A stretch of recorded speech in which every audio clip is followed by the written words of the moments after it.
അങ്ങനെ നമ്മുടെ +2 റിസൾട്ട് വന്നു. ഈ വർഷം നമുക്ക് 77.97% വിജയമാണ് വന്നേക്കുന്നത്. അപ്പോൾ ഈ വീഡിയോ ഞാനിപ്പോൾ ചെയ്യാൻ കാരണം ഇത് ഞാൻ പേരൻസിനോട് പറയുന്നതാണ്. ചില പേരൻസ് ഇപ്പോൾ ഒരുപാട് കുട്ടികൾ വിളിച്ചിട്ട് പറയുവാണ്, 10ാം ക്ലാസ് എനിക്ക് ഫുൾ A+ ഉണ്ടായിരുന്നു, ഈ വർഷം അവന് 75% റിസൾട്ടേ കിട്ടിയുള്ളൂ, നീ എന്താടാ പഠിച്ചില്ലേ, നീ പഠിക്കത്തില്ല, ആകെ വീട്ടിലിരുന്ന ആശവും വെള്ളപ്പൊക്കവും ആകെ പ്രശ്നം നടന്നുകൊണ്ടിരിക്കുന്നത്. അപ്പോൾ എനിക്കിത് പറയാനുള്ളത് പേരൻസിനോടാണ്. നിങ്ങൾ 10ാം ക്ലാസ് വെച്ച് +2നെ കമ്പയർ ചെയ്യരുത്. അത് അതിലൂടെ കടന്നു വന്നിട്ടുള്ളവരാണെങ്കിൽ അറിയാൻ പറ്റും. കാരണം +2 എന്ന് പറഞ്ഞാൽ എൻ്റർലി ഡിഫറൻ്റ് ആണ്. ഒരുപാട് വലിയൊരു വാസ്റ്റ് ടോപ്പിക്ക് പഠിക്കാനുണ്ട് കുട്ടികൾക്ക്. ഈ 70% മുകളിൽ മാർക്ക് മേടിച്ചിട്ടുള്ള കുട്ടികളൊന്നും പഠിക്കാതെ പോയവരല്ല. അവര് എഫേർട്ട് ഇട്ടിട്ടാണ് കിട്ടിയത്. 10-75% മാർക്ക് മേടിച്ച എഫേർട്ട് അത് അവർക്ക് മാത്രമേ പറഞ്ഞാൽ മനസ്സിലാവത്തുള്ളൂ. അല്ലെങ്കിൽ പഠിപ്പിക്കുന്ന ടീച്ചേഴ്സിന് അറിയാം.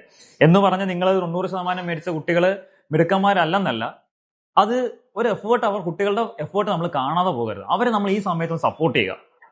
അവര് ചിലപ്പോൾ ഈ സബ്ജക്റ്റ് പോയിട്ടുള്ളവർ, വളരെ കുറച്ച് കുട്ടികളെ ഉണ്ടാവും ഇങ്ങനെ പഠിക്കേണ്ട സമയത്ത് പഠിക്കാതെ കറങ്ങി നടന്നിട്ടുള്ളവരും ഉണ്ടാവും. അത് ഞാൻ പറയുന്നു, അവരുടെ കാര്യമല്ല ഞാൻ പറയുക. അവർക്കും ഇനി ഒരു ചാൻസ് നമ്മൾ വന്നേക്കുവാണ്. ജൂൺ 29-ാം തീയതി നമുക്ക് സേ എക്സാമിനുള്ള ഒരു ചാൻസ് വന്നേക്കുവാണ്. ഈ എക്സാം നല്ല വൃത്തിയായിട്ട് പഠിക്കുക. നിങ്ങൾക്ക് എല്ലാവർക്കും ഉള്ളൊരു ഓപ്ഷനാണ്. ഇപ്പൊ നിങ്ങൾക്ക് മനസ്സിലായി കാണും, പഠിക്കാൻ പറയുന്ന സമയത്ത് കറക്റ്റായിട്ട് പഠിക്കുക. നമ്മുടെ കുട്ടികളോട് എല്ലാവരോടും പറഞ്ഞിരുന്നതാണ്, പഠിക്കേണ്ട സമയത്ത് വൃത്തിയായിട്ട് പഠിക്കുക. അങ്ങനെ പഠിച്ചില്ലെങ്കിലുള്ള ബുദ്ധിമുട്ട് എന്താണെന്ന് ഇപ്പൊ അറിയാം.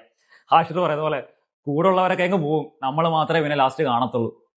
അപ്പോൾ ഈ വരാൻ പോകുന്ന എക്സാമിന് നമ്മൾ നിങ്ങളുടെ കൂടെ തന്നെ ഉണ്ടാവും. നമുക്ക് അമ്പലപ്പുഴ, മാവേലിക്കര, ചെങ്ങന്നൂർ 3 ഓഫ്ലൈൻ ക്ലാസ്സുകളും അതുപോലെ തന്നെ ഓൺലൈനിലും കംപ്ലീറ്റ് ക്ലാസ്സുകൾ അവൈലബിൾ ആയിരിക്കും. അപ്പോൾ പല സ്ഥലങ്ങളിലായിട്ട് ഒരുപാട് കുട്ടികൾ ഞങ്ങളെ കോൺടാക്ട് ചെയ്യുന്നുണ്ട്. നിങ്ങൾക്ക് ക്ലാസ്സുകൾ ഏത് സബ്ജക്റ്റ് ആണോ നിങ്ങൾക്ക് പോയേക്കുന്നത്, സേ എക്സാമിന് വേണ്ടിയിട്ട് നിങ്ങളെ സപ്പോർട്ട് ചെയ്യാൻ ഏത് സബ്ജക്റ്റ് ആണോ വേണ്ടത്, നമുക്കൊന്ന് ജസ്റ്റ് മെസ്സേജ് ചെയ്യുക. നമ്മൾ അതിനനുസരിച്ച് ഡിസിഷൻ എടുക്കുന്നതായിരിക്കും. ഓക്കെ, അപ്പോൾ നിങ്ങൾ ആരും ടെൻഷൻ അടിക്കേണ്ട, നമുക്ക് കാണാം.